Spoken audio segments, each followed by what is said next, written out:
Welcome to the podcast dedicated to making you a faster cyclist, the Ask a Cycling Coach podcast. I'm your host today, TrainerRoad and Squid Bikes, Ivy Audrain. We have head coach Chad Timmerman. Hey, Chad. Hi, Ivy. Hey, everybody. CEO Nate Pearson. What's up? Hello. I was 30 minutes late to this podcast, so sorry, everyone. I have a story after we introduce the next host. Okay, and then special guest Pete Morris. Yay! Yes. Hey, Pete. Happy to be back. This is awesome. I've been looking forward to this one. Looks as good as ever. I watched it just for the podcast. Don't tell anyone. Did you? Yeah. He's lighter and leaner too. He was up at the ranch for a few days here with the shirt off a lot. He likes to go shirtless. That was at Chad's request. Yeah, we're talking now that Shirtlessness. Pete's not an employee. Chad can let that fly too. Oh, you look good. A couple comments about Pete's body before the podcast started. Normally, as CEO, I'd say, "Hey," but now Pete's just a regular friend. Pete, you have wonderful hair. Okay, this is getting awkward. I'll tell my story later. Nate? No.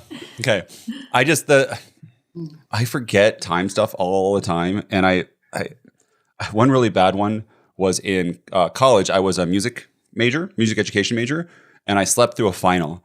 And I got a call and woke up.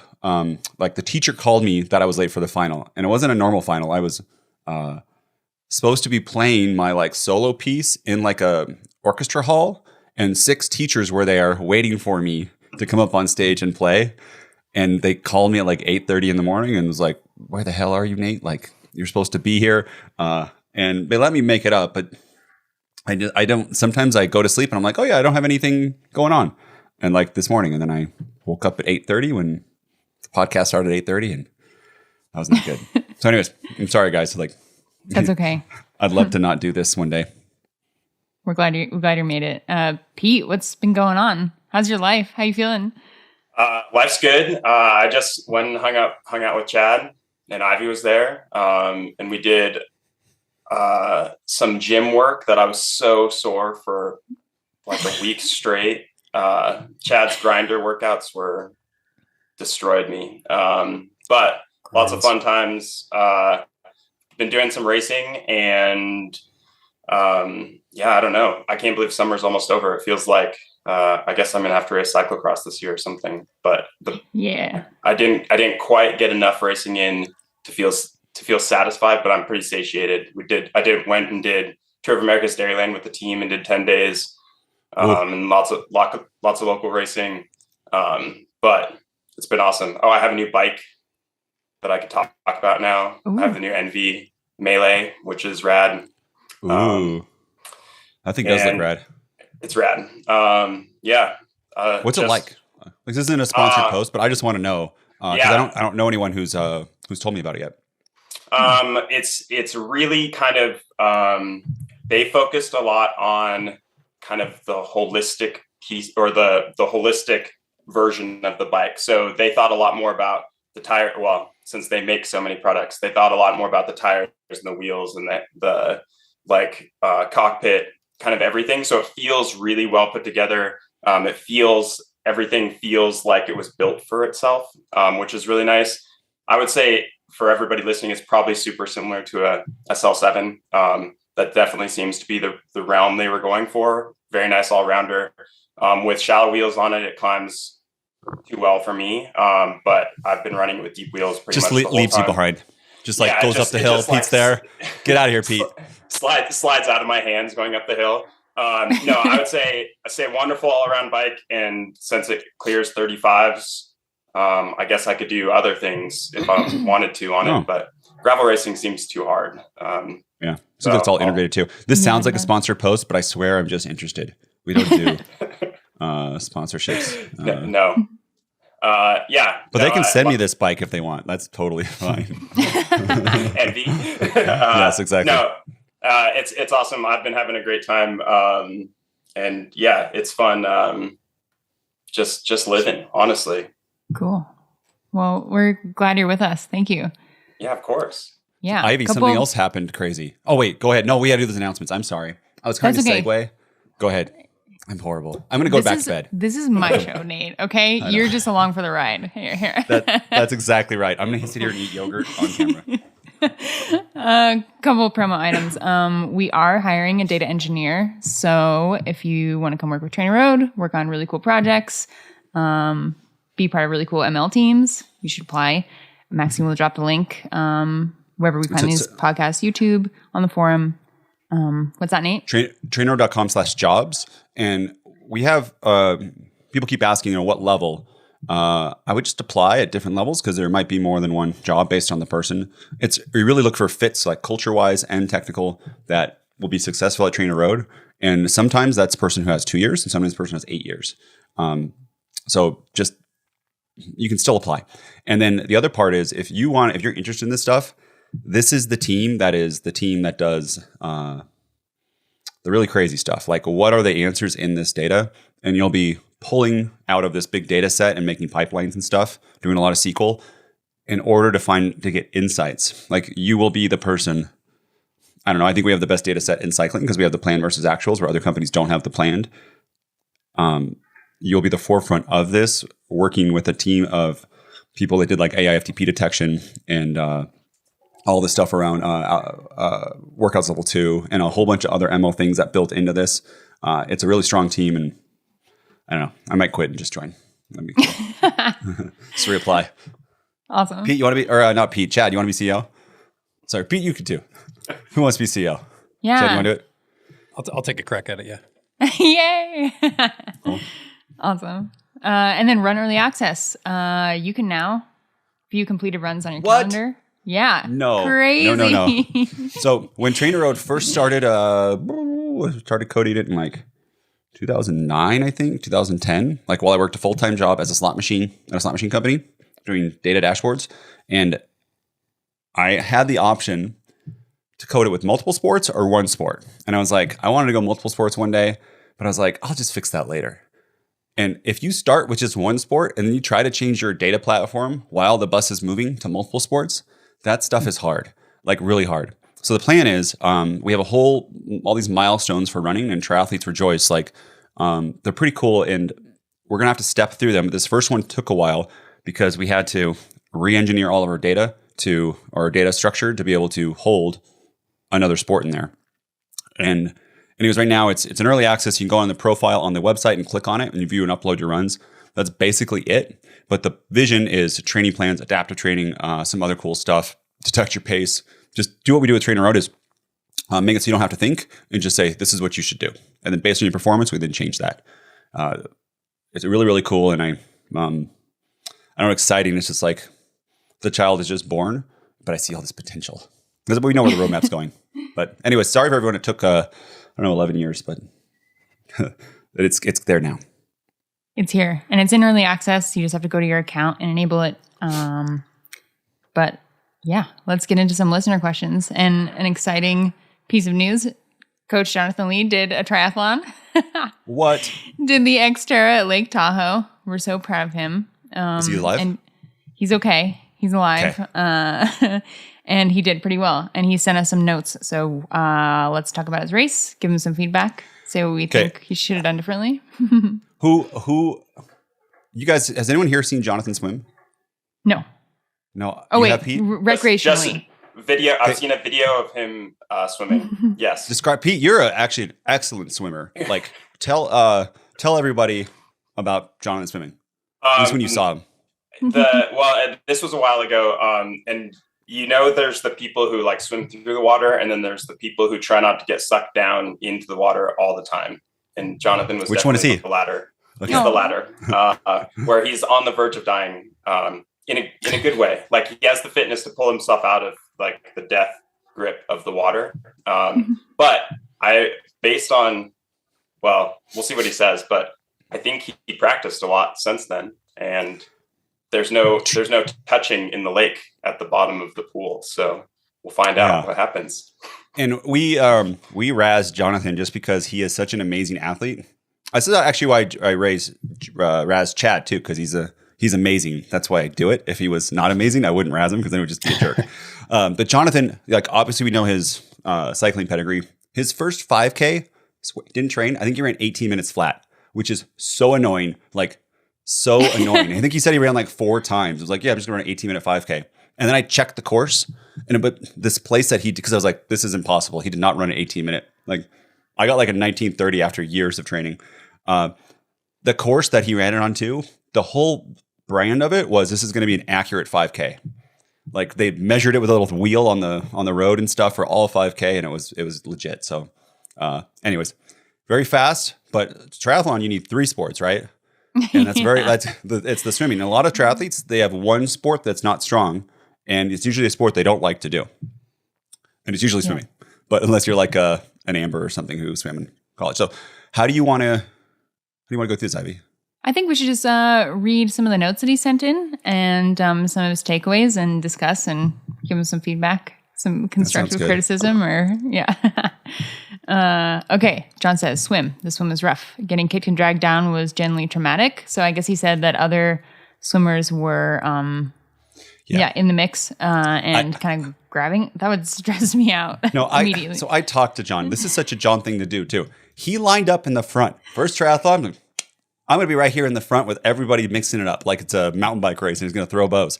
This is, if it's your, he said I was going to sag swim it. So he's going to be at the front and then just like drift through. But what happens is because of the speed differential, other people are naturally going to swim over you. And John's he's not huge, right? Like if Pete's there, like people are going to feel Pete's mass and like break their wrist. But what happens is they can go over the top of you and like push you down. And two, when they're coming through, their hands will hit you and like push your hips down. And if you're not a good swimmer, this can be scary. You guys have both done triathlons. Ivy, have you done a triathlon? No. Pete, you have. And Chad, you have too, or just duathlon? Just duathlon. I haven't been in a mass start swim. Pete, did anyone suck you down when you were swimming? Yeah. And you have no idea what's going on. Like, not only are you swimming in a direction, but there's so much splashing and people and everything that you also can't tell what's going on, or at least I couldn't. And I've only done one, but it was pretty terrifying. And I'm a good swimmer. And you get kicked in the face and stuff too. And the hard part too, you're swimming, you're like, I'm all good. And then you kick someone else in the face and you don't even realize because you're just kicking and somehow their face got into your feet. So that is the first mistake. I would say you'd probably even have a better swim. Being in the back, the whole pack's going to have such a wake of like pushing the water forward. And it's way more fun to be with people around your speed too. That's a better draft than to be in the front. It's just like a pack, right? Like a Peloton. It's like, I'm going to line up with the World Tour pros, have them all flow through me and then wait for the other people. And two, the people at your speed will never catch you because you're in front of them. Actually, they probably will because they're working together and like, in a smaller pack. So he didn't drown though, right, Ivy? He didn't. He was 70th out of the water. He did say one of his... out of 71? This guy. He didn't mention how many there were. That's right. There were about 100 athletes ahead of him between sprint relay, dust blown aqua bike, etc. Averages 206 per 100. Is that per 100 But meters? I can't help but notice the use of two particular words. One is traumatic and the other is horrific. So, and I don't think he's just flinging those words out there. I think this was actually terrifying because I've messed around with Amaret in the pool and she's a very good swimmer and she's like pulled me under just to mess with me and shown me what it's like to be in a mass start swim event. And that's one person going over me. If multiple people are going over you and the melee that is a mass start swim event, I think those are genuine terms. I think he's probably a little bit changed from this, and that doesn't exactly set him up for a good run, a good bike and a good run. Right. And John did address that he's proud of himself even for doing it and overcoming, he said, years of not addressing trauma as a kid from swimming. So did homeboy get pushed in the pool to learn how to swim? I don't know, but like it does sound traumatic. I don't think he uses those words lightly. I have done, I don't know, I'm maybe exaggerating, but maybe 50 triathlons. I've done a lot. And I swam in high schools too. And then I did a whole bunch of swimming before that. And it is, if this does happen to you, everybody, you just have to relax. The more you relax, and slow down a little bit, let that go around. It's going to be okay. As far as I've known, no one's like ever. The hardest part actually is when you swim too hard in this and you hit your hand against somebody's head. I've heard that where you hurt the other person, but you also hurt your hand and people not being able to finish because they're just like, trying to kill it. We'll line up where it's appropriate. Even on the outside, first triathlon, perfectly fine. And then what's cool is, this happened to John too, but you get to pass everyone on the bike. And I know someone's a bad swimmer when they come to me and they go, I did my first triathlon and I didn't get past on the bike once. Well, I'm like, that's because there's only 4 people behind you and all the other people, your swimming's like, cat 12 and your biking is cat 2. That's why you passed everybody. Anyways, that is pro tip. It's just, you got to just chill. It's really hard to chill inside of a panic. Mm-hmm. Another one too is if you just glide, like we talked about total immersion, but what I do is I glide with I'm putting my arm right next to my head. So I'm almost like protecting side of my head when I do it. And I glide and then I kind of do a quick stroke and it's really the pull that comes in and I don't smash my hand in. I kind of let it be there and then protect the other side of my head in order to, not get kicked in the face and stuff. But the best is I've only done that when I was competitive in like a smaller race. These bigger races like this race or like an Ironman, you will know if you should be in the front. Like just like in a mountain bike race, John knows he should be in the front. I know I should not be in the front. It's easier to be in the back. So anyways, that is my advice for that. Great. Well, then John got to T1. He says, pretty smooth. As I ran into T1, I saw jugs of water I used to quickly wash off my feet. That maybe took me 5 seconds and likely saved time compared to running the sand off with a towel. Yikes. Immediately no. Like, this is so silly, but I wouldn't do an XTERRA just for that, sandy shoes running. Yeah, well, horrible. Actually, almost all triathletes, you get sand in your feet because they're at beaches rather than, there's a few that aren't. I thought too, John, there was 111 people and he got, overall, he got actually 105 on the swim out of 111. Ooh. So that's not very good. He's got room to, we'll see his results, but he's got room to improve on. But that's, considering where he was, the 200s, 200 per meter, actually, I think that's pretty good. I don't realize why that's so slow on this course since the course is long, but I think 200s over your first time for a 1.5K swim. And that's meters, not yards. Pete, right? Yeah. And I would say just the fact that John can swim 1,500 meters in this stressful situation is pretty awesome. A year ago, I think he was swimming 25s. And dying. So pretty awesome. Pretty large improvement. And especially for John. And this is the hardest way to swim 1,500 meters. So getting kicked in the face. Yeah. Aren't Tahoe conditions kind of gnarly too? The water's super cold and it's not. Pete swam in Tahoe a ton. Describe it. What is Lake Tahoe, Pete? What is it like up there? Depending on the day, I would say the smallest the waves ever get in Lake Tahoe are 6 to 8 inches. I mean, so you're always combating real water movement, and the swells are pretty noticeable even when you're out there. Like, even if you're a few hundred yards out, there's a lot of ebb and flow to the water. It's and it's cold. It's cold enough that even probably now in August, your hands and feet will be cold and hurting during the swim, and your face. Not as much now, but mostly, I just was in, But you still want a wetsuit. Yeah. You still want a wetsuit. It's cold. It is not a nice place to be hanging out. You don't just lounge in Lake Tahoe and say, oh, this is amazing. It is amazing, but it's cold. And Lake Tahoe is this world-class resort. People come from around the world to see Lake Tahoe. It's a giant lake. It's one of the deepest lakes, right? I know it's the cleanest lake in the United States.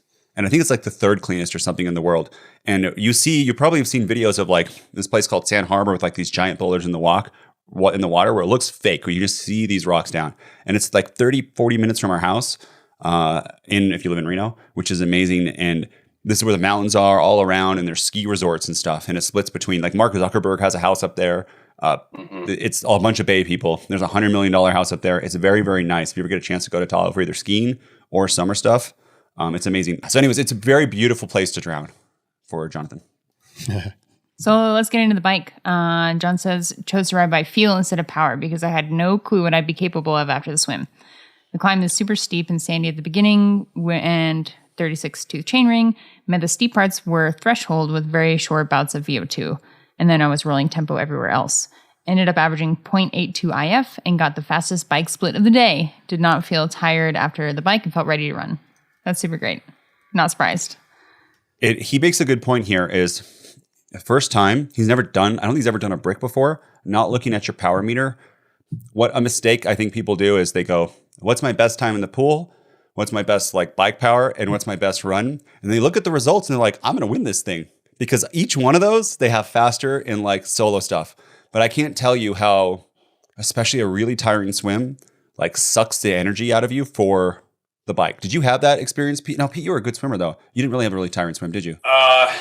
No, and mine was only a sprint, so it was just warm enough. But I passed a lot. I mean, I passed a lot of people on the bike too. But I think it definitely was going out as easy as possible was the only thing I remember doing.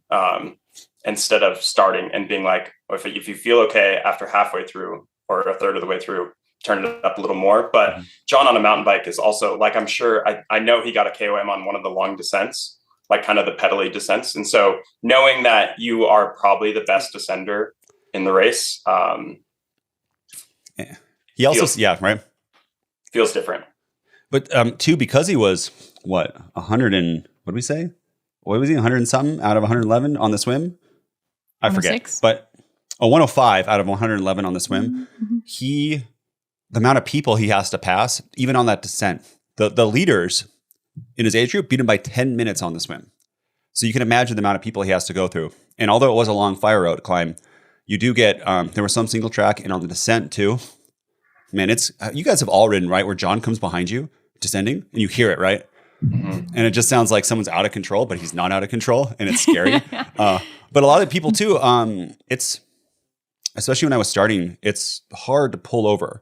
So this is another reason why a fast swim, he would have won the bike split by even more. But I just can't say how proud we are of him to like, isn't it cool? Like my first one, of course, we all knew he was going to win the bike split, but it's just cool that he did. He really is. I know we keep telling people everyone's fast. And then like, they all like win Leadville and like, you know what I mean? Like just amazing people that, anyway, Sophia winning Cape Epic, like these people are fast, everyone. Yeah. We're proud of him. Yeah. T2. This one was pretty quick. No drama. Use shoes with elastic laces. Ate a gel on the way out. Run. I started out around my expected pace of 7:20. Go ahead. This is my time to shine because triathlon. Elastic laces, for those who don't know, they're so cool. And man, you have them on like outdoor shoes. Instead of tying your shoes, they just are elastic and you can slip your foot in. But if you get the tension right, it's actually just as comfortable. I wish it was a thing for all shoes. Actually, like my fashion sneakers, I would like to have you know how you do the no lace up? I should get some of those so that they look like there's no lace up and you can walk around. And a lot of times people won't put socks on in a triathlon. Some people can do that. I've done it before, but every time I only done it on a sprint where I really want to save like 10 seconds.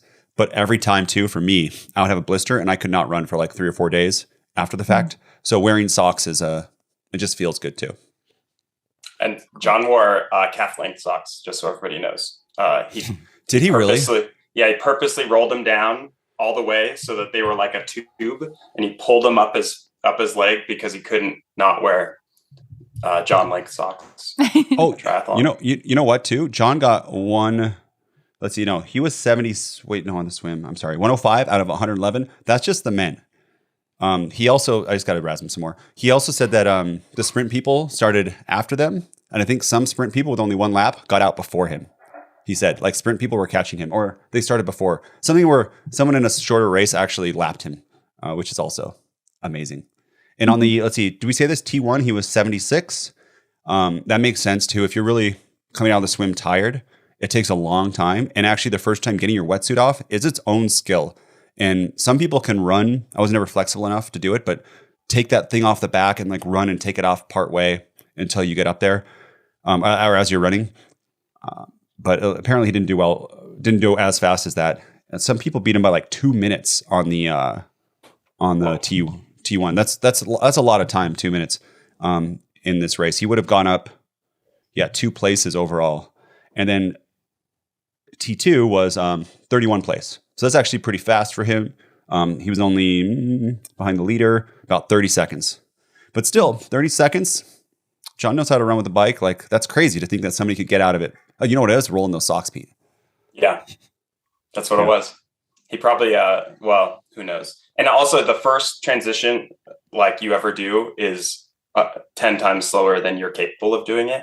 Mm-hmm. So I'm sure he practiced. That's John, so I know he practiced. But it's just different. And as he furthers his endeavor towards triathloning, I'm sure he'll get better at transitions. Mm-hmm. Okay, ready to get into the run? Mm-hmm. So we started out expected pace of 7:20. Not long into it, my VMOs were in the verge of cramping. I backed down the pace to about eight minutes, kept my cadence high around 185 to 190, and that just barely kept the cramps at bay. The run was more technical than I thought, with constant turns, off cambers, rocks, power sucking wood chips. That's, again, hey, I think my expected pace. You don't have an expected pace in a triathlon unless you've done many triathlons, especially with XTERRA. XTERRA is off-road. So like you said, he's at Lake Tahoe. Like, how do you describe the dirt at Lake Tahoe, everyone, in August? Oh, it's just like moon dust plus pine needles and rocks, and it's probably awful to run in, to be totally fair. Slippery. It's scary to descend, and this is probably why, again, John got a KO on the descent, because he's good in that stuff. But in running, it can suck your energy. It's not scary to run in, but it's annoying. And having an expected and you clearly pace, worked. You clearly worked hard on the bike too. I mean, if you had the fastest bike split, there had to be some people out there who rode quite well, and he beat them. So he's coming off of a bad swim in his mind and in reality. So he had to push the pace in order to compensate. So he was carrying an undue amount, is that a word? Of fatigue into the run. So it's not surprising that the cramps settled in pretty quickly. Mm-hmm. He said too that he told me multiple times, and I think he even wrote on these notes, didn't go that hard on the bike, which is what a flex, right? Right. I just won the bike split overall. I don't know, cramps that quick on a run though. That tells me he worked hard on the bike. Yeah. And he did mention that he, in things he thinks he did poorly, he said he's not very fit on the bike right now due to not training much. He thinks he could have ridden the same pace and been even fresher for the run, but wasn't too blown after the bike other than the cramps. I think it's a mix. When you do a triathlon, when you get out of the water and you're not a good swimmer, you go over it, your whole body feels drained. Like, Pete, have you done that hard workouts? Like Chad too. It is this weird feeling where you don't have any energy left, and you feel like you almost just woke up and out of bed, where you can't move your body. And then two, this had a very long descent, and he had a dropper post, and he said he was sitting on the descent. He did dropper post to rest, but he was sitting on parts of the descent to rest on purpose. And I believe what happened is he had all this work, and he just went cold, right? Like, he just sat and he wasn't doing his active stuff, because this is a XTERRA descent. He can do the pro enduro descents, not a big deal for him. And then he starts off at a very fast pace where you just whip it in right away. And that's the recipe for cramps, I think. Have you guys had that too, on a bike, where you descend for a long time and then you try to hit it? Yeah. I mean, every road race that has a real descent, that next time you pedal feels terrible. Or at least for me. And I'm always super tucking and sitting and just resting your legs for that 30 seconds. And if you're doing it for a minute or 2 minutes and you've already went super hard, you're going to feel awful. Pete, the super tuck's illegal. Oh yeah. Sorry. I don't super tuck anymore. But we have that Geiger descent, and then when we hit it at the bottom, it always hurts so bad, especially when I'm with you guys. And Pete, you hit it hard. That's actually have you guys ever done that as a strategy in a road race, to hit it after a long descent hard? Yeah, I just did the spring or summer Omnium for the wheelman, and there's kind of a rolling climb into the longest descent of the race, which is 60 seconds. And if you hit it as hard as you can, you don't drop below 45 miles an hour. And there's a couple rollers you just take out. And we actually split the final group from 10 to 5, just by one real hammer blow going after a descent. It was hard into the descent, hard after the descent, and it's just too hard for people. And you go over 50. Pete beat me in a solo Merckx time trial there by 2 seconds. And on that descent, I hit my brakes, because I was like, I don't want to die going 52 or whatever it was. God. And Pete then beat me by 58. But anyways, I'm very excited to be on the podcast. This is what happens when I sleep extra and triathlon. Well, it's great. Okay, I'm great. You guys are here to talk about triathlon, because I didn't even know that transitions were timed. I'm just, we're just proud of John. I'm trying to do my best to... This is a really good triathlon, though, that they time each one, because some triathlons, at least back when I did it, they would not have a timing chip. And if race directors, if you're going to do a triathlon, please have a timing chip. But your swim time would include T1. which would be really annoying. And your bike time would include T2. So it's very hard because triathlon's a sport where you compete against yourself mostly. For the most majority of people, it's a feeling of accomplishment. You get to then analyze your stuff and get better. And to be able to see that, hey, my swim wasn't so bad, but my T2 or T1 was 2 minutes slower than everyone else. That there's no reason why John's T1 should be 2 minutes slower than somebody else to take wetsuit off and put some cycling shoes on, right? Yeah. So what happened next on the run, Ivy? That's it for the run. And then he just said things that he did poorly. And he had some points that followed, and he does say, I think my lack of recent training caused the cramps. And that's probably exactly it, because you jump on the bike, you're fresh from having not trained, and you know how hard you can push, you know how fast you can go, but your body's not accustomed to doing that. So that's that unfamiliarity that leads to cramping that we've talked about a number of times. And I really do think that's, if not one of the most legitimate causes of exercise-induced muscle cramps. Mm-hmm. He did also say that due to the lack of training, he's not adapted in taking in 120 grams per hour and didn't want a blown up gut on the run. So only took in around 85 grams per hour. Would have liked to have been more adapted in that way. What was his total lapse time? His total time was 3 hours and 15 minutes. So it is a long That's triathlon. a long day. Yeah. I haven't been training that much, but I've been training pretty. When I'm able to train, I do it pretty well, but I have the same issue where I can kind of do what I'm expected, but I definitely cramp much more often now. And like when the wheels come off the bus, they come off the bus really hard. And I'm sure he had the magic combination of both, where he's capable of doing it, but when he's like put in the crucible of triathlon and starts with a swim where he almost dies, it's just, man, it's hard. Yeah. Cool. Well, John finished third in his age group. You know what? It's wrong. I've done this too, where you look at the results of the game at the day, and sometimes they're wrong. Online, he's finished fourth. But fourth place in your first triathlon, 3 hours and 15 minutes, where you've never swam before, is outstanding. And he was eighth overall for men out of 111. Wow. And 105 out of the water. Yeah, that both exactly. 105th. I know, right? He's going to do as well as we know he can. It's just a matter of putting it all together. Yeah. That's a lot to compile. I guess those results online, one of those guys is in a different age group. So they messed up online. He for sure got third. Oh, so online one's wrong. Okay.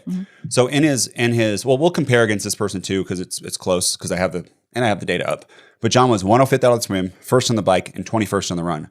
And this other person who beat him by 15 minutes is just second overall, 9th on the swim, second on the bike, and 8th on the run. Now, John beat this person by 2 minutes on the bike. When you think about it, that's 2 minutes transition, right? This person beat them, I think, by 130 on T1, but it's crazy to think these little things, like, of course I can put my shoes on, take my wetsuit off. But 2 minutes, especially if you run, like take 2 minutes off of a 10K, think how long that would take to do. I mean, everyone's shaking their head yes. So Pete, thank you, Pete, for remembering to talk on the podcast. Yeah, it's people watch it. If you could figure out a way to take 10 seconds off every mile off your 10K time, like you would do anything possible, and it's just transition faster. Yeah, you'd buy like $250 shoes to do that, right? Yeah. I'm sure he was running like the Vaporfly, whatever. He's probably a trail one. I don't know. I don't know if they have trail. They don't have trail ones with those, but and I can't say like this is amazing. And it's so amazing that he did so well on the bike after doing so poorly on the swim. Really good, really, really good. Like, and he says he loves it too. You see on Instagram?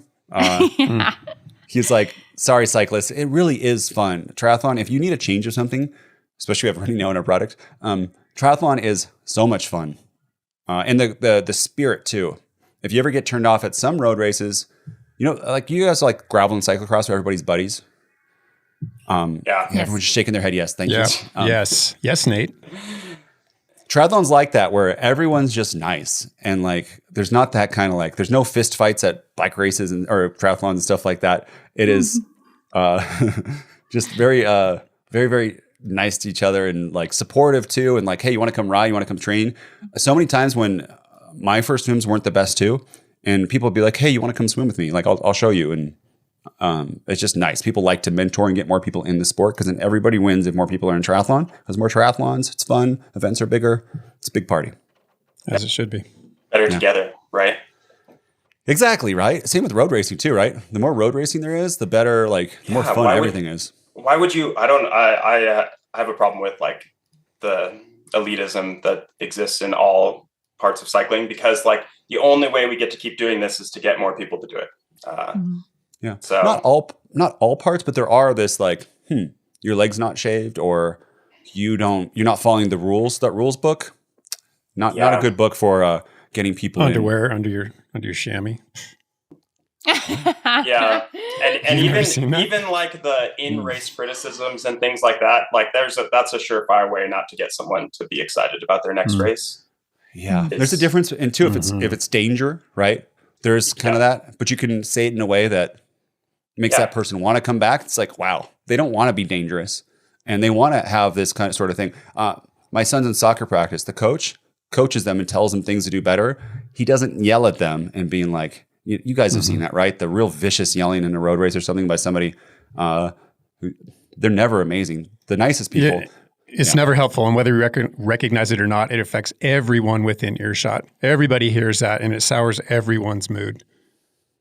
And everyone gets tense too, right? So all the cornering is going to be worse. That's what I'm saying. It makes the whole race not as fun. A little like woes and stuff, like whoa. Like that's good so people are aware, but don't call people's names or yell at them and that sort of stuff. Don't hit them. It seems crazy to say, but we've seen that in pro bike racing where they hit each other and stuff. That's not something we need. You can only do that on the swim. You want to get in it, just go on the swim, just for line up those behind the person arms. Yeah, exactly. I'm just going to swim over you, just sprint as hard as I can.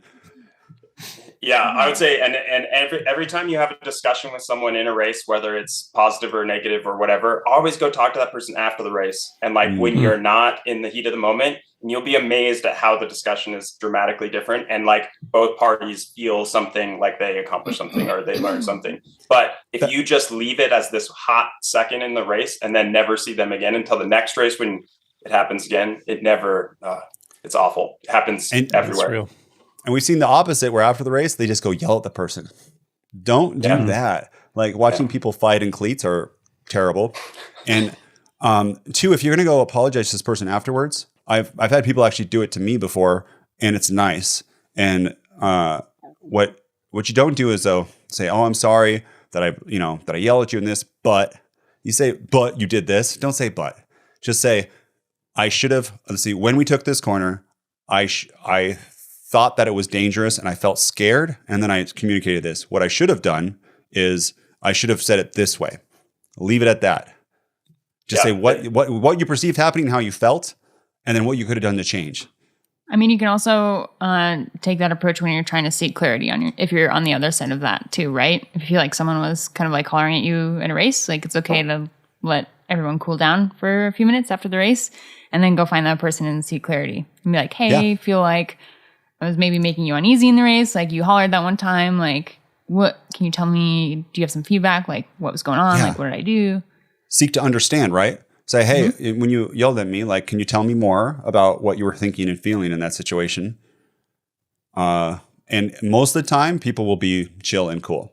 And I think you get closer with that person, right? Because now you have something to bond of. And you're like, I was just like, this other thing happened before and I was really scared and I saw this and that was happening and I just lost my cool. And that's, we can all forgive, I think, people for that. And then you have another homie in the break next time. Yeah, exactly. I was going to say that there's some new racers in the Reno scene. And what I'm trying to really tell them is that you remember something that negative that happens forever, right? Like if you race against someone and it's a bad experience, you remember that forever. And even if you're nice all the rest of the time, you still like gravitate towards this negative thing. And so trying to tell like the new racers that, hey, remember, like you'll always be thought of as this unless you talk about it or get it fixed. But if you're always positive and always contributing and just doing what you're supposed to do, like your life as a bike racer will be much easier moving forward until you mess it up. And so if you just plan on never messing it up, everybody is going to work with you better. Everybody's going to give you like the space, all the things that make bike racing enjoyable. So just try not to like start with anything or anytime. Like I try to never do anything negative because I don't want that like impacting a race a year from now when I get into the break with the person who doesn't like me and all of a sudden it's over. And it's just Right, a nice it's thing to do. Yeah, it's about Yeah. like protecting your experience as a bike racer too, right? Not just like how you're perceived and if other people are willing to work with you. It's about preserving what you get out of bike racing. And if you're someone that approaches it really angry and defensive and everyone else is wrong and everyone else is out to get you and no one else is a good bike handler, like it totally can mess up your experience and bike racing won't be rewarding. And Yeah. you have to have to be willing to work with people and talk to them to make it positive. Sorry. This happens too in just regular life. Like if you're a parent in a relationship or a boss, you can say good stuff 365 days a year. But if you say one sentence that can stick with people all year long or through an entire relationship or with kids, like you probably all remember some sentence your parents said to you as a kid that really impacted you. It's the same goes with all relationships in life. Like it's tough and you will do it, but try to just repair it afterwards and prevent it where you can and then repair it when you do it. Yeah, I think that's everything in bike racing translates to life too. Exactly. All does. Cool. Okay, everyone can tune back in because we're going to go back to cycling now, right? Yeah. We're going to get into some listener questions. Good. What was that, 45 minutes? Ooh. Yeah. All right, let's get into some hot takes. We asked online for some hot take discussion topics, not necessarily rapid fire. So we'll get into some of these. American crit field sizes have outgrown their courses. Pete, what do you think?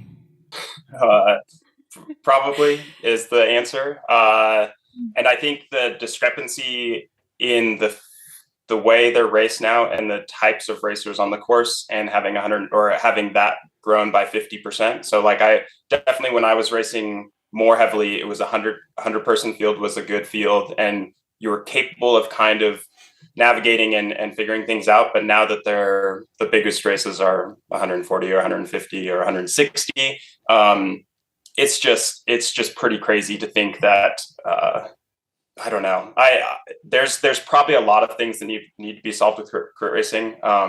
But the courses, our favorite courses, are definitely limited to a smaller field size. But I don't really know. I think there has to be changes in the types of races that are going on, like who's there, how it's advertised, and how it's going. And then also, I think there's a big opportunity for people to think about crit courses as like a bigger picture and like, how do we make this spectator friendly? How do we make it a good place to hang out? How do you make it where it's really exciting for the racers and for the fans? And a lot of that is going to be, I don't want to say more like custom built courses, but if you really go into a town and think about, okay, what's the best way to make this course a wonderful crit course and great for fans and safe, you're going to end up with a lot different courses than we have now.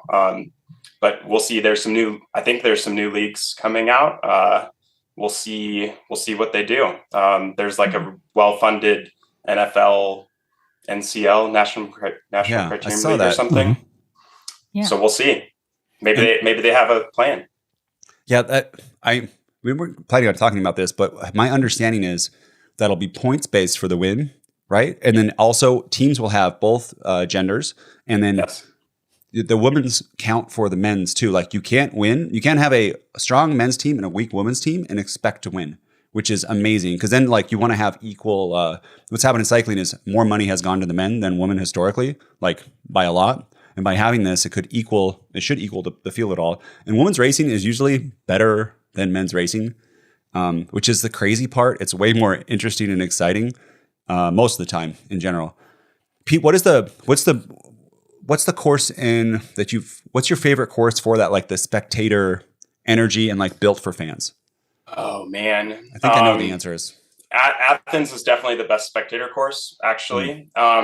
And that's around the way that it's been around long enough. It's like 10 deep on all sides. All the businesses support it. They have everybody on board. They know it's coming the next year. So there's the planning and preparation is all there. And then it is like, it's the second biggest event other than whatever the football team is there. Sorry. But yeah, true cyclist. True cyclist. But yeah, I would say, and that course is actually pretty safe. It's like just wide enough it's like 2.5 lanes wide or 3 lanes wide, and none of the corners are crazy, but it's got enough excitement on the course that it's not predictable. And so that's actually a pretty good example. And it's only a 4-corner crit with the riser on one half and not. And the hilly version they run now is, again, it kind of doesn't, it translates for the fans pretty well, but it's just not the same for the racers. So Ivy, what's your take? Well, Pete, I want you to talk about, as a racer, what kind of the implications of the outcome of the race are when a field outgrows the course, and like how it changes the way that people race. Man, call-ups are kind of everything. Like this last season and the previous season, my team spent a lot more time like focusing on getting some people up to the front and knowing that like some people are going to blow themselves just covering moves for the beginning. But honestly, if you're not in the top 80, 70 in a tight course with the discrepancy of skills between the tail end of the course and the front end of the course, and the way that the teams ride now, it's so fast that you'll never get to the race. Mm-hmm. You'll just hang on for the whole time. And so there's been a lot of discussion about what could make that better. But it's a lot of the American crit racers right now are actually never racing. Let's say half of them are never really racing. You're just hanging on. And that's not a fun way. That's not a fun way to build a season around and be there. Right. Or feeling like you spend the majority of the race in a really high stress situation, trying to just work through like maybe 10 riders. And it's so high paced and so tight because of so many riders that's your entire race is like, cool. Yeah. I moved around like 10 spots and I was fighting for my life. It was terrifying. Yeah. Go ahead, Nate. There's a video we have on our YouTube, actually, Pete, where you had a flat tire and changed it right before the race, and you lined up like 400th, and you got to the front of the field. It was, and like, but this is where everyone was exploding, and you had to go through. That's probably why you could actually, is because it was strung out. Mm-hmm. And what's that video called? Do you remember? It's Hapeville. I think it's the Hapeville race, but it was at Speed Week. And yeah, that one was good because there was only 75 riders. But so imagine if there was another 75 riders between me and getting to the race. But yeah, I would say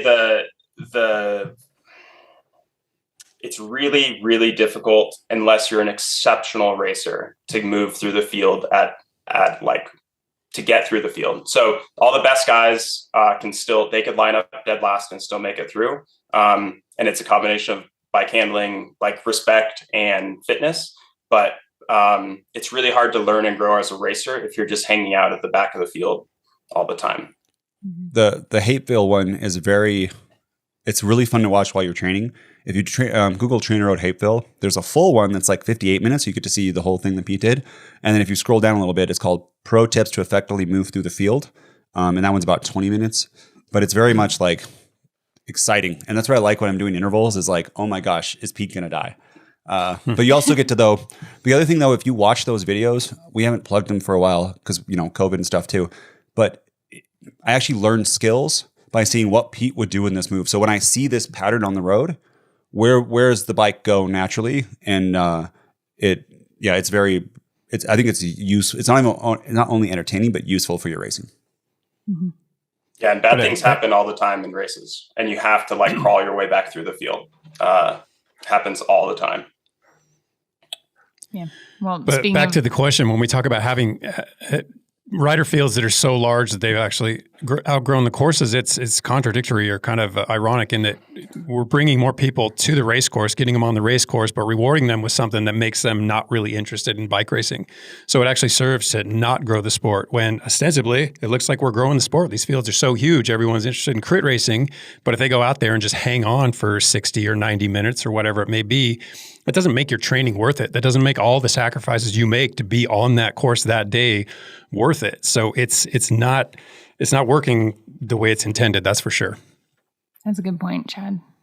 Yeah, I mean, like so much more goes beyond getting to the bike race than just showing up, right? On energy and effort and training and resources. Most of it. Yeah, it's wild. That's a good point. Well, speaking of crit racing, next hot take. Pan flat course. Team is Pete, Chad, Nate, Ivy. What are their roles? This is easy. Pete and Chad cover the moves and roll the breakaway and sit up if we have to. Nate beats out Ivy for the win. Nice. There it is. Yeah. And that'd be a great draft for you. We could do like a 1 minute, just all out Ivy, and then you come spin around me, but you would hide. You'd be going you'd be like 100 watts. Just sucked along. Yeah. That's a really good way. And she can sprint, and I can't sprint. Yeah, exactly. And Nate's 1 minute power is exceptional. It works perfect. And both of you two in a break too. That is also something you guys can win from a break for sure. Like a 5-6 person break. No question. Well, and if we're not going to win, we just sit on and bring it back just in time. Boom. That's true. Yeah. You don't have to do anything. Just sit on. You guys could even Chad's lead. my sweeper after he's done working. You guys could 2 laps to go. Chad could get in front, and then 1 lap to go could be Pete. Just get us the right lines, and then once it's straight and there's no turning, then I can go. take Nate to 1,000 meters and go. Not 1,000, but yeah. 1,000. That's right. 1,000. Perfect. All right. Chad, better repeatability trumps FTP. What do you think? Oh, it depends. I mean, that's context. We don't care about repeatability if you're doing a 40K TT or even an Ironman or really any triathlon where you're trying to be steady state. But anything else, especially mass start, that repeatability might be equally even more important. In some cases, probably far more important than a big FTP. I mean, there are some riders who don't have impressive FTPs, but race mass start, especially criteriums, exceptionally well because they know how to hide. They know when to fire their bullets. They know when to chamber it. They're just smart riders. So their ability to repeat. What is the question? Not being smart riders. I'm just saying because I'm the opposite opinion. Yeah, because a high FTP person can have those same things. They could hide and have all those things. Be smart. I would say it also depends on who's in the race with you. If there's a bunch of repeatability guys, doesn't matter how high your FTP is. Or if there's a bunch of FTP guys, it doesn't matter how. Wait, did I say that right? Anyways, if there's too many of your opposing force, it doesn't matter how good you are, and it won't matter. Chad, did you have more to say before I interrupted you and told you didn't understand what was going on? No, I kind of lost my train of thought. But I do understand where you're coming from. I mean, it can definitely be viewed from both perspectives, but I'm of the mind that the repeatability in certain events can kind of mask the fact that you don't have a high FTP. Chad, do you think that applies to longer events too, like Bondos, like really long gravel races, even where you don't think that there might be repeatability? Like you're still not really in control of that setting. You might have to. No. In that case, I think I'd have to veer more toward what Nate's saying because a higher FTP, you just repeat efforts at reasonably high percentages of them, and that in itself is a form of repeatability. Mm-hmm. Everyone's wrong. It is besides you, Ivy. It is FTP all the way because you know what happens is at that same power, that repeatability goes down so much that it's no longer an issue for you. Have you guys had it where like your threshold used to be your VO2 max, right? Where you're working out and you're working at a wattage that used to be your 3-minute wattage, and now it's your 40-minute wattage. Like, I don't care how many times you can repeat those 3 minutes. If you can only hold it for 3 minutes and now you can hold it for 40 minutes or for a long time, it's amazing. And so if your FTP goes up, and especially if you're new, I mean, if you're new, 100% go for FTP. When you've been if you're like Pete and Ivy and you're like, you really trained and you're at this point where it's going to take a lot of work and a lot of time to get that FTP up, repeatability and sharpen the knife, yes. But it is, once your FTP is high, that those 400 watt surges or the 600 watt surges used to feel like 800 watts. And we're probably going to get down to 400 where they don't feel as bad anymore because your FTP is so high. Mm-hmm. Yeah. Sliding scale, as you get to the pointy end of racing, the higher the level of racing, there's diminishing returns on working on FTP. But for most, 90% of people, working FTP will be the biggest benefit for sure. But this is dynamic racing too we're talking about. If it's like Leadville, right? Leadville, you don't need repeatability. You're looking for, unless it's hour-long repeatability, right? But I don't think that it's FTP. And what Ivy was getting at, Ivy, I think you're thinking that Grand Fondos, right? You want just a high FTP, a watt kg, because you're not going to probably be having these repeatable attacks. Mm-hmm. I mean, Yeah, but I still disagree. I've shown up to the same criterium that I've raced probably 10 different ways, and I can sit in and rely on my anaerobic power. I'm bringing no real fitness to the table, but I can do some explosive efforts, and if I time them right, I can actually end up racing pretty well. I can cover fast, I can sit in and hide when necessary, and I can sprint for preems and sprint for the finish. And I don't have a high FTP, yet I race quite well. That doesn't mean, what we're saying is if you had a high FTP, would you race even better? That's the point. I think I've been in some I don't know. I think scenarios this is where we diverge between FTP and anaerobic work capacity. I mean, it's nice to have a high FTP so that you can replenish that anaerobic work capacity and repeat more. So we could start to tease it out and get really specific. And I get where you're coming from, but there are scenarios. So maybe better isn't the best way to describe it. Workable is maybe a better word for what I'm describing. Ivy, you had something? there have been scenarios where I try to do an early season race and the repeatability isn't there yet. And it doesn't matter what my FTP is or how much I've built. If I can't produce repeatability without getting super taxed and being able to recover, it doesn't matter. I get dropped. Yeah, but that's just because the race speed. If you drop down to Cat 5 though, and you had no repeatability, you would smoke them. All right. Well, I got one last take. If you race like you have a high FTP, you're going to make worse decisions in the race. So race like your FTP isn't as high as it is, and then that's the best of all the worlds. And in dynamic racing, it's dynamic racing. And if you start, so this is the one. Sometimes I come into a season with a really high FTP, and I learn bad habits because I'm capable of making mistakes, and it doesn't matter. And it's actually completely.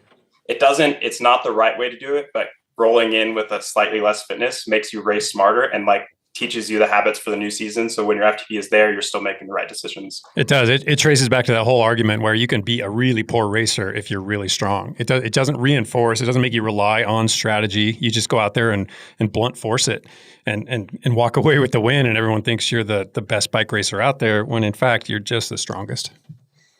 Pete, does this happen with local racing too? Because there's not many P1, 2 athletes, and you just attack and attack. And it's just stupid attacks. You're on the front and you're I'm just going to attack.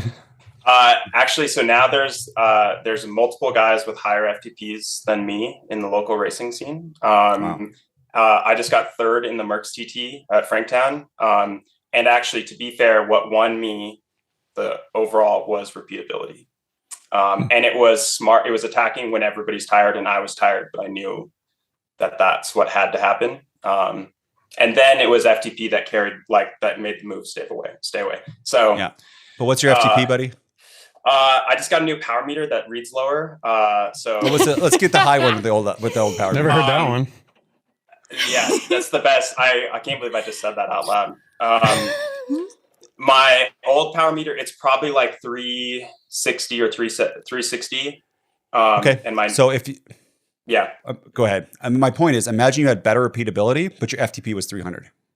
Yeah. To get the move. You wouldn't have won. What ended up happening is I had a teammate. So I caught a move with a teammate of the overall leader for the GC. So he didn't work at all. And then I had one person helping, but not very much. So without the FTP, the move wouldn't have stayed away and I wouldn't have won. Period. And if your FTP was 440, I bet you could have less that same percentage of threshold repeatability because you wouldn't have needed it because you would have been doing repeats at 120 instead of 140% of FTP. Yep. Because I'm going to get so much crap for this. That's why I'm saying this on the forum because people are going to be like, oh, all these situations, it's useful, all that stuff. But it is, if you have room to raise your FTP 30, 40 watts, it's really, I can't think of a situation where you won't have better repeatability at the same wattage with a 30, 40 watt higher FTP than you could possibly get at that same wattage. And we could do this inside of TrainerRoad where you could do a workout that's a level 8 anaerobic workout, a level 10 anaerobic workout. And then at your new FTP, it's probably it's probably a VO2 max 2 or something, right? It's just easier for you to do at that same wattage. FTP isn't everything. So before someone goes in the forum, I know it's not everything. There's so many other parts of racing, but in just this, if you do have room, it's just math wise, you're going to be able to do better. But Pete said it great. It's the sliding scale. There's going to be a point of returns. But if you're brand new,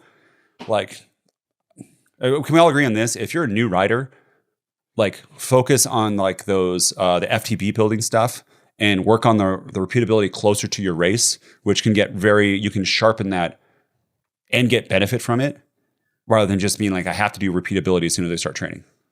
Yeah, Yes. I agree. High ROI on threshold, especially while it has room to grow. Probably the highest ROI. But repeatability is important. Totally. Yes. Okay. Cool. Someone's going to just say in the forum, I'm sorry, Ivy.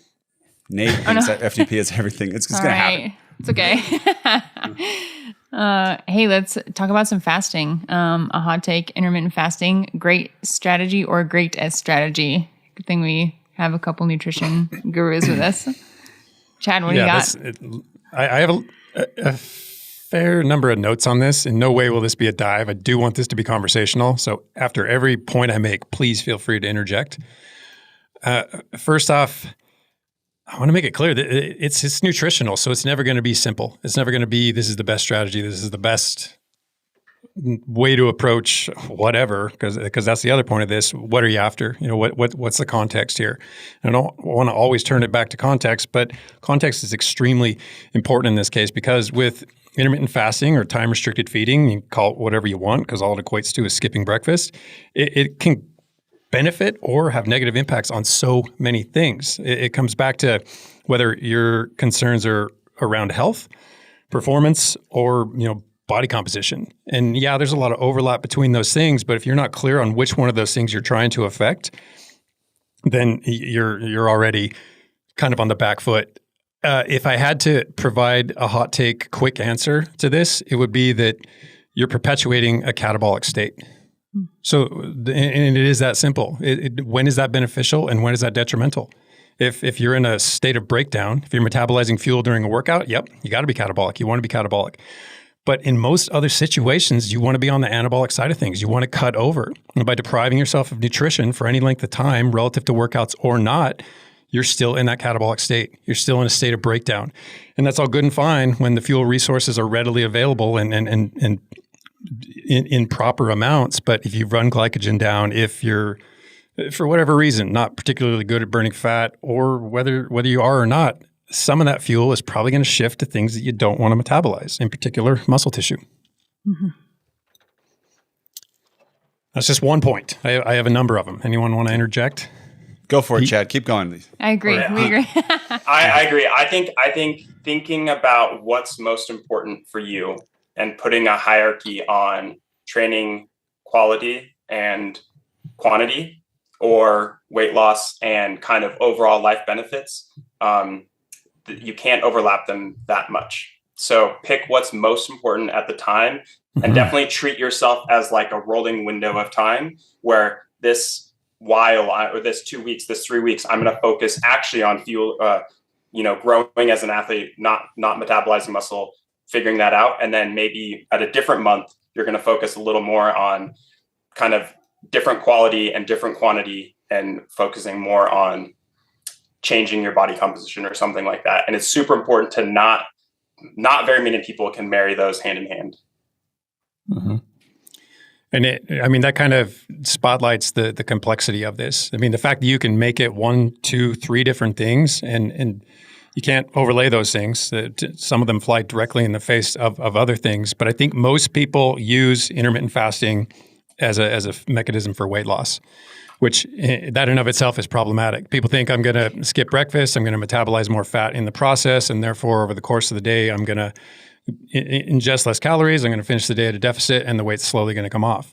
And that's true, but that's the short term. What's the long term? You've reduced your caloric intake to a point where you're losing weight, you've got down to a weight that you like, and now what? You're going to up your caloric intake back to where it was and not be surprised when you return to the weight that you were at. I mean, it's kind of a short-term solution to a long-term problem, and it just doesn't pencil long-term. So there's one concern, the short-term desires versus the long-term outcomes.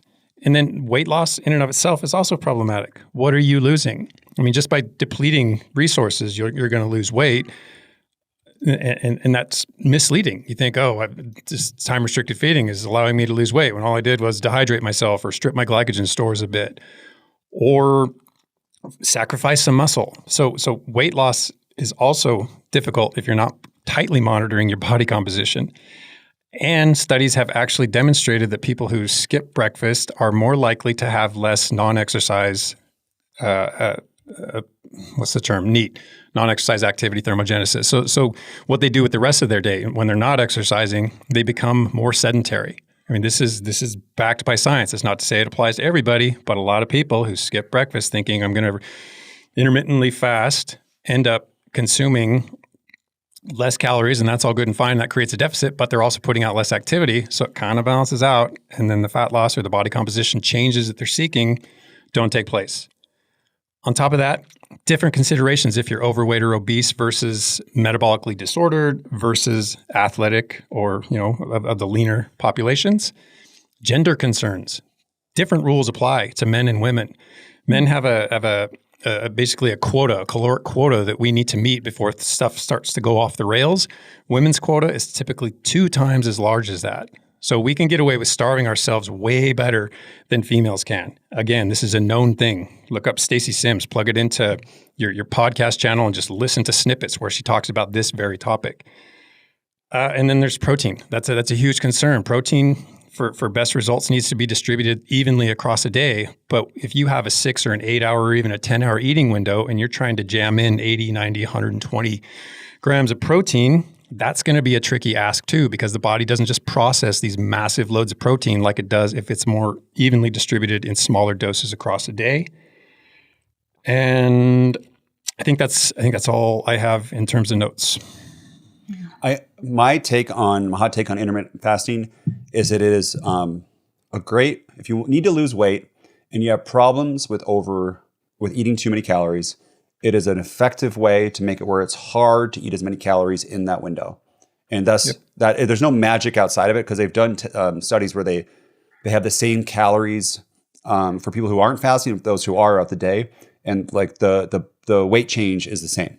Over what time course though? Because it starts to break down the longer you try to perpetuate this. Both the criticisms with the ketogenic diet, the criticisms with time restricted feeding seem to be that this all works well and fine for as long as it works, which typically comes down to around 3 months, and then things start to shift, and typically unfavorably.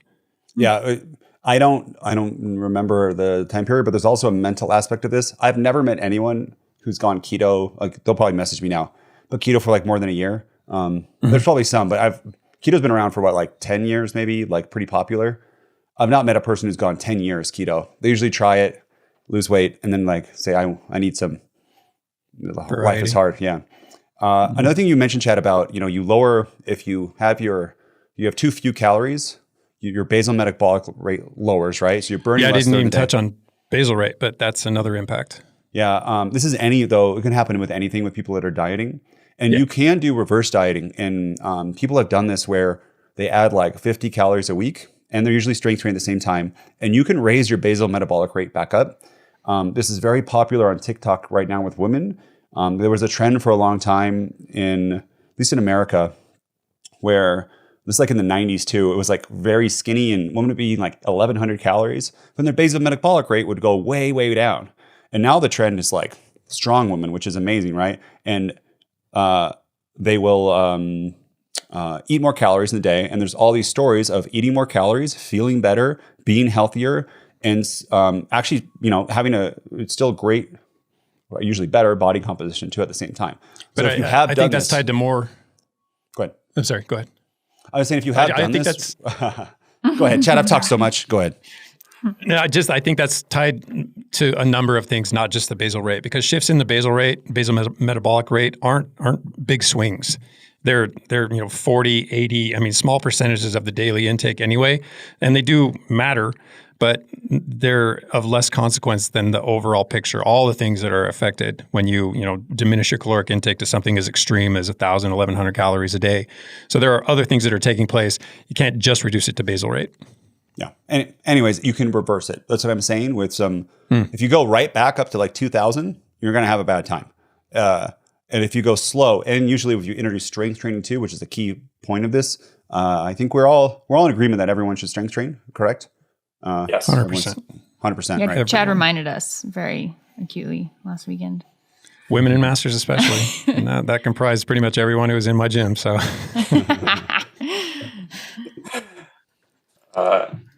all right. Should we get to our very last hot take of the day? Let's do it. We have 10 minutes. We'll let Pete go first. Do we have 10? Yeah. Okay, cool. All right. Hot take, feed zone attacks. Context of gravel beef. Pete, what do you say? Feed zone attacks. Never having done a real gravel race. I guess Chad and I did the Peter Segundo Gran Fondo once, but that was more like with dancing Tyrannosauruses and stuff. Road races serious. too. Yeah, feed zone attacks. I think you got to read the room, and depending on how important it is and the way the racing is unfolding, no matter what, you have no control over what anybody else is going to do. So it's up to you to be prepared for anything. And I think that is the way all racers should approach everything, because if you want to win, you're going to do everything in your power to be there and to win. And it has nothing to do with what anybody else is doing. It has to do with what you are capable of doing and what you're prepared to do. So my hot take is you don't have control. So you can decide whether you want to attack in the feed zone or attack whatever that means. But it's not up to you 99% of the time. So be prepared. I think you summed it up right there when you said it comes down to what you're willing to do. So are you willing to race dirty? Because that's how this strikes me every time. It's dirty pool. You're taking advantage of people at a spot where it's kind of a consensus understanding where we're not going to attack here, but you use that to attack. And that puts it on people's radar. So there's no excuse for not expecting it, but I still think it's dirty pool. Chad, I have literally been in a Fondo with you where you skip an aid station where I stop. Oh, I skip them because I don't think I need food until I realize I do need food. That's not attacking in a feed zone. Well, we are. I'm just riding through it because I don't want to stop. Based on which is actually why this topic came up. This is going on. Yeah, it's not really an attack, but it's like, should you? Well, if it's a team so am I sport, required to stop at an aid station even if I don't need food or water? Exactly. That's what I'm talking about.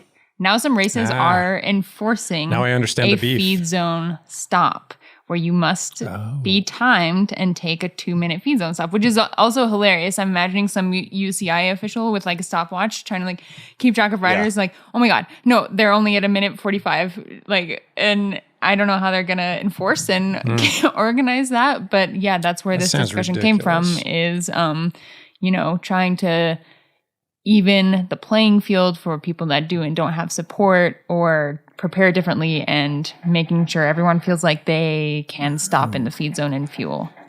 And two, like in mass, if it's a team like road racing, I think that there's designated spots, usually in spots that are not going to be pivotal to the race. And if somebody does go, the peloton's like just gonna be like, we're going to let that person dangle and bring them back in. It's not going to be a point that it's going to be a huge thing. But in these longer races, like the Cape Epic, gravel races, triathlons would be another great thing. Like triathlons, you have to stop at an aid station? Of course not. Like you can blow right through it because what you do is you have to carry your water and your food. It's a gamble of like, ooh, can I make it extra? Or Keegan said, because this, there's a little bit of beef online, and Keegan, he said he carried 10 extra pounds in order to not do an aid station stop later. Because I think he thought that, I'm putting words in his mouth here, but that the pace on the climbs wasn't going to be so intense where that 10 pounds was going to really slow him down. But by carrying that the whole time, he's going to make sure he's very fueled. And then at that aid station, he could stop if he wanted to, but also he didn't. So he could just go. And I think I drink a lot of water. I want everyone to stop at every aid station. But I don't fault people in a race. I'm like, you didn't stop when I stopped, especially if we're riding together. I don't yell at the person and be like, you got to wait for me, Bo. I need more water. And to Chad and right, it seems weird, huh? Like you have to think about what you can control in a bike race, and there are no rules in bike racing, especially in feed zones. There are rules. When it comes to feed zones, apparently there will be rules. I'm thinking specifically about road race feed zones too. Like if not everyone takes a bottle and not everyone needs to slow down and like get organized on the right hand side of the road to grab a bottle. And so you have to think about the things that you can control and like spend half a K before the feed zone to get near the front so you can get your bottle quick, and plan on somebody rolling through pretty quick through the feed zone, not stopping and kind of not getting caught on the back foot. You just have to like worry about and this these. Yeah. It just makes it sound like it's about strategy in that case. You have to figure, I mean, Keegan says, I'm going to carry more weight so that I don't have to stop. I think that's going to be a more beneficial strategy for me. That's what I'm going to do. That's his call. That's how he's going to run it. His strategy is his. I don't think rules should center around deciding whether or not we can make a strategy. I mean, I'm not going to call this a marginal game, but this is something that could actually benefit when you're with a group of riders. Keegan knows his competition. They're all very tightly matched. And if this is one thing that could benefit him strategically, then rules shouldn't prevent that. I also like, go ahead, Pete. I was going to say, being like, I think strategy is just as important of a facet of bike racing as fitness and everything else. And if you want to win, like, that's the thing. That's what matters, is you have to do everything in your power to win. I like the idea too of this adding another at the top level pros, because at the lower levels, it's not. Actually, the lower levels, you do think about it, but you don't think about your competition. You think about just with your hydration, nutrition yourself. Mm-hmm. Like at Leadville, starting out with a pack, because that first St. Kevin's climb, you can't reach down because it's so packed. But the idea that all these pros are lining up and like people are putting on packs and people are taking off packs, like, because just what you said, there could be a climb where that extra weight pops you off the back. Or if everyone has a pack and you don't want to be that person, because everyone's going to roll through an aid station and then you're going to be stuck with either outwater or going, outwater or just dehydrated. Yeah. Like I can't carry a 10-pound pack up a climb. So like I have to attack into the feed zone and get my 30 seconds to go to the feed zone. And like, that would be a better way for me to race that race. Yep. Rather than Pete goes, everyone has to stop. Hey, everybody, I'm going to, I need to stop. So what do you think about P breaks, guys, on road racing? Ooh, I've been on the other side of that. Yeah. I've been on the side of being the leader's jersey and calling for a P break and, having 5 or 6 riders be like, no, and just like stay rolling. And they were heavily accosted, but that's not against the rules. Mm-hmm. Yeah, it's nice if it can happen, but it's not. You wouldn't call those people cheating, right? Like if they didn't do it. And 2, peeing off the bike, that's its own strategy. Have you all done that? Pee to the back on a road race? Yeah, all of us have. Oh, I've done it a few times. It's not fun. Anyways, let's maybe end on that, Ivy. Yeah, let's wrap it up again. Yeah. Pete, thanks so much for yeah. Pete, thanks so much for joining us. Yeah, of course. It was a blast. I love hanging out with you guys. Yeah, great to have you. Ivy's such a dope host. Oh, thank you. Yeah, I appreciate all Great job, Ivy. The love and feedback. It's stressful and scary, so thanks for making it easy on me, y'all. It's fun having Pete here too. I know. Yeah. You guys don't know how scary. Yeah, you guys don't know how scary it is being on the podcast. Like also, and now that I'm out of the loop, like it's hard. This is a difficult thing that you talk about stuff that people disagree with you. It's a hard job, and so great. Proud of you guys, all of you. No, Ivy especially. Thanks, Pete. We miss you, John. We're proud of you too. Make sure if you haven't yet, give this podcast a like wherever you're listening, YouTube, Spotify. Subscribe, join TrainerRoad. Love you. Bye. Bye-bye. Bye, guys. That should be your sign off. Love you. Bye. Yeah. I love that. Love you. Bye. Thanks, guys. Bye.